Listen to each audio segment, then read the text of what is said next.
Atenção! Vai começar agora uma teleaula de processos de fabricação do curso profissionalizante. Este módulo tem um total de 80 aulas. Hoje você vai assistir a teleaula número 41. Bons estudos!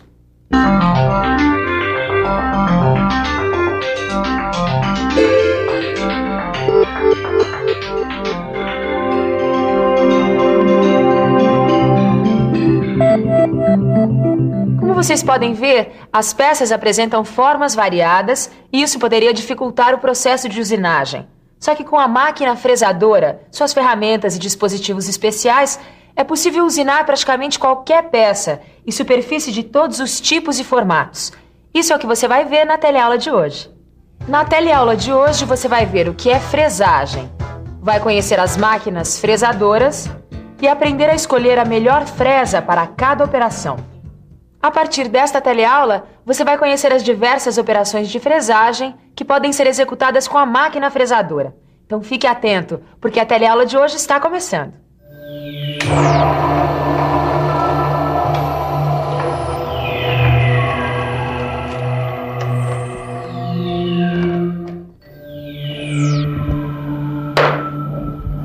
E Ananias, como vai? Trabalhando bastante, é? Eu tava aqui examinando esse rasgo de chaveta que eu fiz na fresadora. Ah, então não desliga a máquina não, porque ó, eu tenho uma encomenda de alguns eixos sextavados como esse aqui, ó. Quer dizer, eu acho que eixo sextavado se faz através da fresagem, não é? É isso mesmo, você tá certo, viu? A fresagem é um processo de usinagem mecânica que a gente faz na fresadora e com ferramentas chamadas fresas. Com a fresagem a gente consegue tirar o excesso de material da superfície de uma peça como essa para que ela fique com a dimensão e forma que a gente quiser. Mas Ananias, esse material não é muito resistente? Como é que a máquina consegue tirar o excesso? Isso é fácil. Presta atenção. Na fresagem, a remoção do material é feita pela combinação de dois movimentos executados ao mesmo tempo.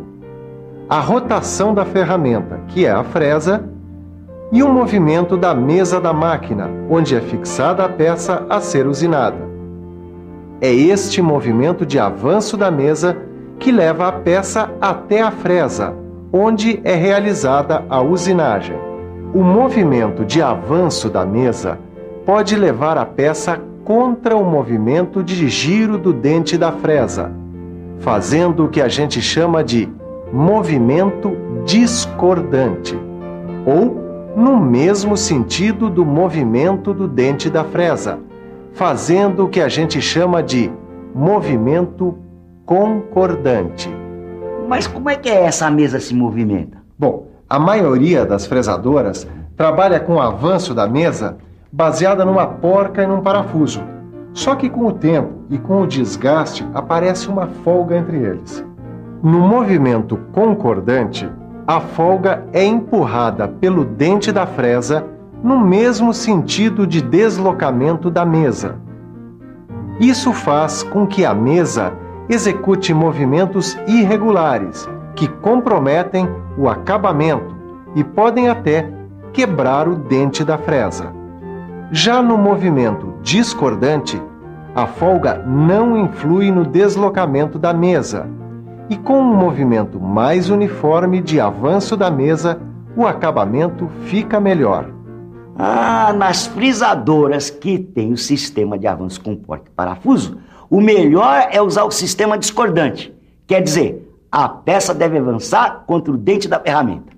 Como em outros processos de fabricação, a fresagem possibilita o trabalho em superfícies planas, convexas, côncavas e com perfis especiais. Mas pelo fato da fresa ser uma ferramenta multicortante, a fresagem é mais rápida do que o processo de limar e aplanar. Agora, para mergulhar mais ainda no processo de fresagem, você precisa conhecer as fresadoras. As máquinas fresadoras são classificadas de acordo com a posição do eixo árvore em relação à mesa de trabalho. Ué, não entendi, Silva. Caio, essa aqui é a mesa de trabalho. Aqui a gente prende a peça que vai ser usinada. Esse é o eixo árvore, onde a gente prende a ferramenta. Pois bem, com relação ao eixo árvore, as fresadoras são classificadas em horizontal, vertical e universal. Por isso é muito importante ficar por dentro.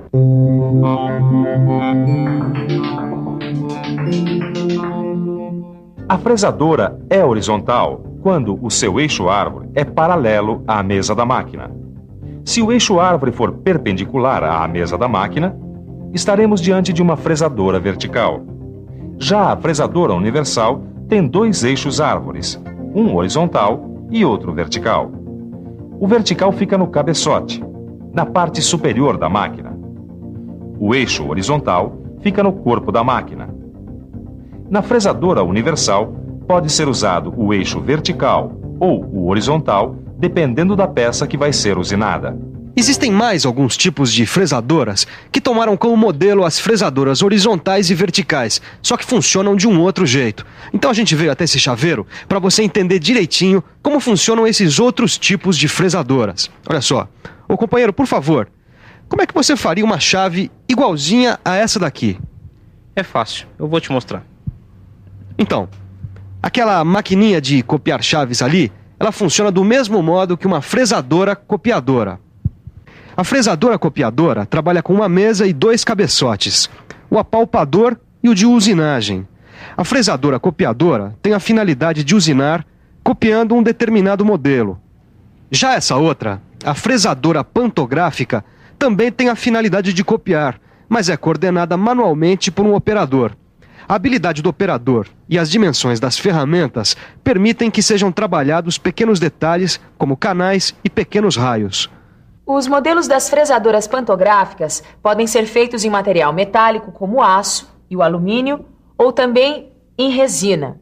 Os modelos de aço são recomendados para um número elevado de cópias. Se forem produzidas só 2 ou 3 peças, a resina é o material indicado.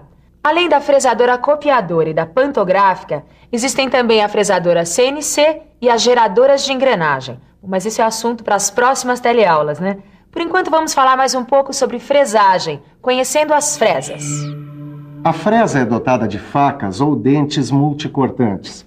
Quando esses dentes não estão cortando, eles estão se refrigerando, e isso impede o desgaste prematuro da fresa. Ah, disso eu entendo. Quanto maior o desgaste, menor a vida útil da ferramenta. Agora, como é que a gente fica sabendo qual é a fresa que deve usar? Bom, uma das coisas que a gente deve considerar é a resistência do material que vai ser usinado.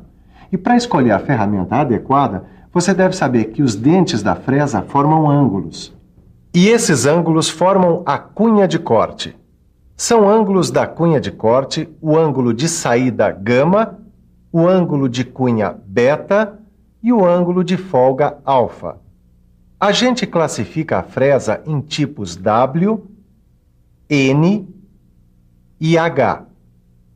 Se você observar bem, no seu livro de estudos, vai ver que a soma dos ângulos alfa, beta e gama é sempre igual a 90 graus.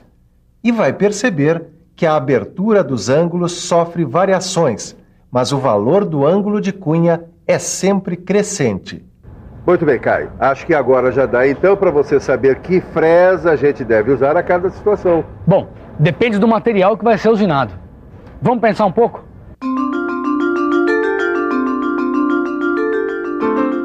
Deixa eu ver. A fresa tipo W tem um ângulo de cunha menor, por isso é menos resistente. Ela é usada na usinagem de materiais não ferrosos, como o alumínio, o bronze e o plástico.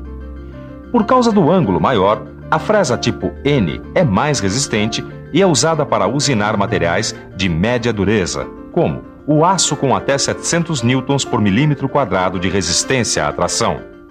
Já a fresa tipo H, mais resistente do que as outras, é usada para usinar materiais duros e quebradiços, como o aço com mais de 700 newtons por milímetro quadrado de resistência à tração. Ô Silva, diz uma coisa. Por que algumas fresas têm mais dentes que outras? É por causa da dureza do material que vai ser usinado. Se você for fresar uma peça de aço que é mais duro do que outros materiais, menor volume de material vai ser cortado por dente. Logo, cavacos menores serão produzidos e menos espaço para a saída do material será necessário. A gente tem que se preocupar também com a aplicação que vai dar a fresa. Como assim? Bom, a gente escolhe a fresa de acordo com o tipo de usinagem que a gente pretende fazer no material. Nos eixos com sextavado que você vai fazer para mim, qual é a fresa que você vai usar? Bom, para os seus eixos com sextavados, eu vou usar essa fresa aqui, uma fresa plana. As fresas planas são usadas para abrir canais, usinar superfícies planas e muitas outras operações. Bom, Silva, eu não vejo a hora de conhecer os outros tipos de fresa. Muito bem, então vamos começar vendo as fresas de perfil constante. As fresas de perfil constante são usadas para abrir rasgos, usinar superfícies côncavas e convexas e gerar dentes de engrenagens. Existem também as fresas angulares. As fresas angulares são usadas para usinar perfis em ângulos, como rasgos prismáticos e encaixes rabo de andorinha. Tem ainda as fresas para rasgos que, como o nome diz, são usadas para fazer rasgos de chavetas, ranhuras retas ou perfil T, como as das mesas de fresadoras e de furadeiras. E não podemos esquecer das fresas de dentes postiços e das fresas para desbaste. As fresas de dentes postiços são chamadas de cabeçote de fresamento. Os dentes são pastilhas de metal duro. As pastilhas têm a vantagem de serem substituídas quando desgastadas. As fresas para desbaste são usadas para o desbaste de grande quantidade de material. Os dentes seccionados desse tipo de fresa facilitam a usinagem. Quantas fresas, hein, Silva? Olha, eu acho que eu não vou conseguir lembrar de tudo isso aí não, viu? Calma, rapaz. É para isso que existe a revisão. E atenção, se liga aí que é a hora da revisão. Na teleaula de hoje, você conheceu a fresagem. Conheceu alguns tipos de fresadoras, como a fresadora universal. Viu como escolher a fresa adequada para cada tipo de usinagem. E, finalmente, viu a aplicação de alguns tipos de fresas. Então, deu para conhecer um pouco da fresagem? Pois você ainda vai ver muito mais. Mas por enquanto, dê uma olhada no seu livro de estudos e resolva os exercícios, porque na próxima teleaula tem mais fresagem. Até lá!